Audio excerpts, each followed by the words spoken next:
प्रणाम दोस्तों। आज मैं आपको शिव शंभु भगवान शंकर के छठे ज्योतिर्लिंग की कहानी सुनाने जा रही हूँ। भगवान शिव का यह प्रसिद्ध भीमाशंकर ज्योतिर्लिंग महाराष्ट्र के पुणे से लगभग 110 किलोमीटर दूर सह्याद्री के पर्वत पर स्थित है। इस मंदिर में स्थित शिवलिंग काफी बड़ा और मोटा है। इसी के चलते यह मंदिर मोटेश्वर महादेव के नाम से भी विख्यात है। इस मंदिर के समीप एक नदी बहती है जिसका नाम भीमा नदी है।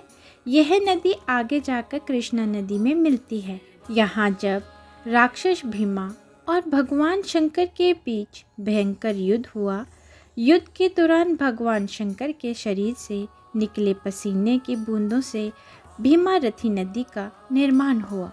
भीमाशंकर ज्योतिर्लिंग की कहानी का उल्लेख हमें शिव पुराण में मिलता है। शिव पुराण में इस ज्योतिर्लिंग की स्थापना से संबंधित कहानी के अनुसार कुंभकर्ण के पुत्र, जिसका नाम भीम था, अपने पिता की मृत्यु के रहस्य से अनजान था।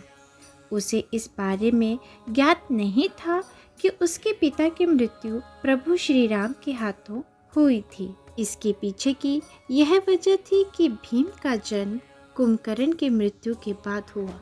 बस भीम की माता ने उसे कुंभकर्ण की मृत्यु के संबंध में सब जानकारी दी। यह सब जानने के बाद उसे श्री राम पर बहुत क्रोध आया और वह उनको मारने के लिए आतुर हो उठा। अपने पिता के मृत्यु का प्रतिशोध उसकी आंखों में अंगारे बनकर इस तरह दिखाई पड़ रहा था कि अब वह हर कीमत पर प्रभु श्री राम की हत्या करने के इच्छुक था। अपने इस राक्षसी उद्देश्य को पूर्ण करने के लिए अब उसने तपस्या करना आरंभ किया।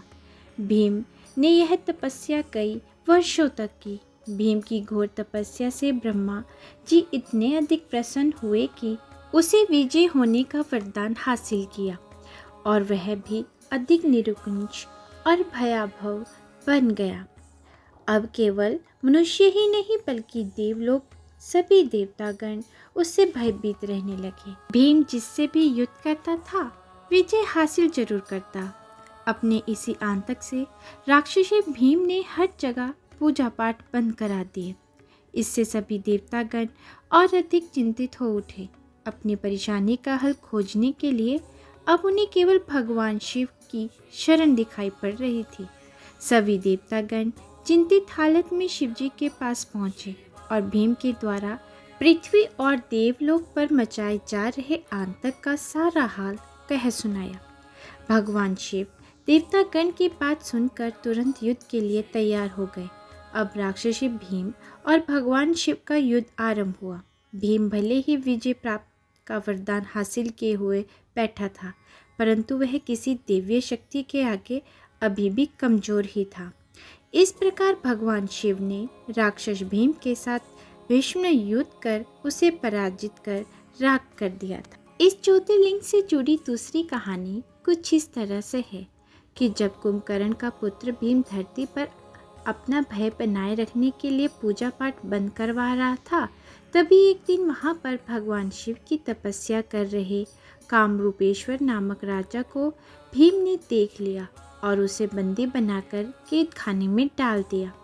राजा ने कैद खाने में भी भगवान शिव की तपस्या जारी रखी और वहीं पर एक शिवलिंग बना दिया। जब भीम को यह बात मालूम हुई कि राजा ने अभी भी पूजा करनी बंद नहीं की, तो उसने वहां पर स्थापित शिवलिंग को तोड़ने का प्रयास किया।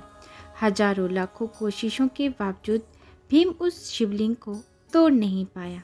अंततः वहां पर भगवान शिव प्रकट हो गए और दोनों के बीच युद्ध हुआ, जिसमें भगवान शिव ने भीम को पराजित कर उसे मार दिया। भीम के वध के बाद सभी देवताओं ने शिवजी को उसी स्थान पर शिवलिंग में वास करने के लिए आग्रह किया। तभी से शिवजी अपने निराकार रूप में इस स्थान में विराजमान है। भीमाशंकर मंदिर अपनी वास्तुकला और पौराणिक महत्व के लिए अत्यधिक प्रसिद्ध माना जाता है। यहाँ के आसपास कई कुंड मौजूद हैं, जिनमें मोक्ष कुंड, कुशार्णीय कुंड, सर्वतीर्थ कुंड, ज्ञान कुंड के नाम से जाना जाता है। इनमें से मोक्ष का संबंध महर्षि कौशिक से है। वहीं कुशालनय कुंड की बात करें तो इसका उद्गम भीमा नदी से हुआ। इन कुंडों की विशेषता यह है कि इनमें स्नान करने से मोक्ष की प्राप्ति होती है। भीमाशंकर नदी की स्थापना से पहले ही यहाँ पर माता पार्वती का एक प्रसिद्ध मंदिर था। दोस्तों, उम्मीद है कि आपको वीडियो पसंद आई है। वीडियो पसंद आई है तो लाइक करें, शेयर करें और सब्सक्राइब करना ना भूलें। हर हर महादेव।